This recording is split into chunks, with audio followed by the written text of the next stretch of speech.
The RS1, a completely new category to off-road fun, and a vehicle that we've been nothing short of impressed with. But does the RS1 allow for more than just high-speed off-road riding? Could it morph into other disciplines, and would rock crawling be one of those? We decided to gather a pile of accessories for the RS1, and we're going to answer that very question.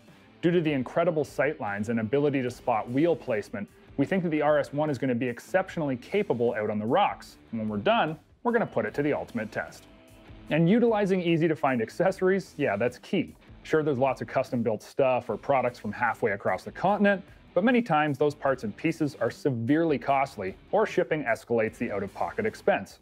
For ease of access, we went with dealer-available accessories, because they offer a unique benefit to the installer: guaranteed fitment.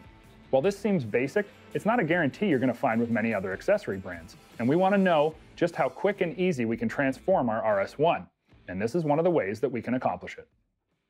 The Extreme Duty front bumper offers us a whole bunch of benefits. Protection is obviously one of those, but not the least of which is the added bonus: this comes with a built-in winch mount. A lot of aftermarket bumpers will allow for a winch or fairlead mounting location, but may require extra parts or pieces to accomplish the task. This particular bumper offers both, and it's guaranteed to work with Polaris brand winches, as well as bolt up without fitment issues.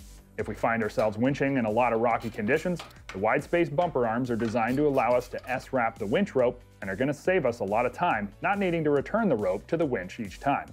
And speaking of the winch, I knew that ease of install was one of the keys for this build, and Polaris offers something that's truly unique to the market, and that's a winch that's pre-wired for our RS1. It's a 4,500-pound Pro HD winch, much like a Warn or Super winch in its overall design. However, unlike the competition, Polaris offers this winch pre-wired so you don't have any guesswork. Everything's taken care of and you just have to plug and play with the supplied harness. While the battery leads do need to be run to the battery posts, the rest of the installation is pre-wired, and it even comes with the body clips pre-installed so you can safely and securely hide the wiring. Something no other winch manufacturer offers. The front auto-stop fair lead senses when the winch bumper gets close and automatically stops the winch from over-tightening the 50 feet of synthetic line, and the 1.6 horsepower motor will pull 4,500 pounds consistently, getting you out of even severe conditions. While a 3,000-pound or 3,500-pound winch might do, I'm of the school of thought that more winching power is always better. And keep in mind that this is the rapid recovery Polaris HD winch, so the winch line goes back in 5 times faster than the competition. Now, as we move around the side of the RS1, there's the obvious areas for contact when we're out rock crawling, and we've all seen torn up floorboards when we're out on the trails. The extreme kick-out rock sliders and steps are big. Not just a steel overmold or UHMW cover, these are like Nerf bars for the RS1 and will take a beating. Install is a little trickier as you do have to make a few cuts with a hole saw, but the unique benefit, yet again, is the fact that these are built to fit. So once the plastic circles have been removed, the frame brackets are visible and the steps bolt on smoothly.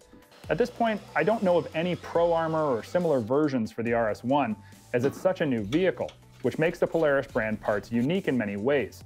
The rock sliders are sturdy, and once we finish the build up in a couple weeks' time, we're going to put them to the real-world test and see how they take abuse. When it comes to protection on the RS1, one area that you're really left in the dark is the rear section of the vehicle.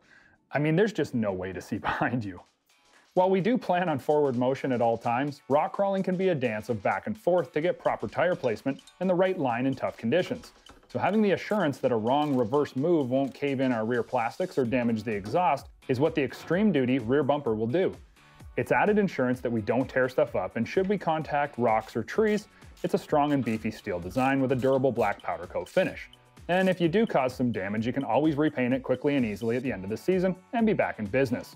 Another unique feature of this rear bumper is the camera cutout. It allows you to install a rear view camera down the road for ultimate visibility. This is just the first installment of the RS1 rock crawler build. Stay tuned to future episodes where I'll put on more bits and pieces and then finish up by taking our RS1 on the rocks.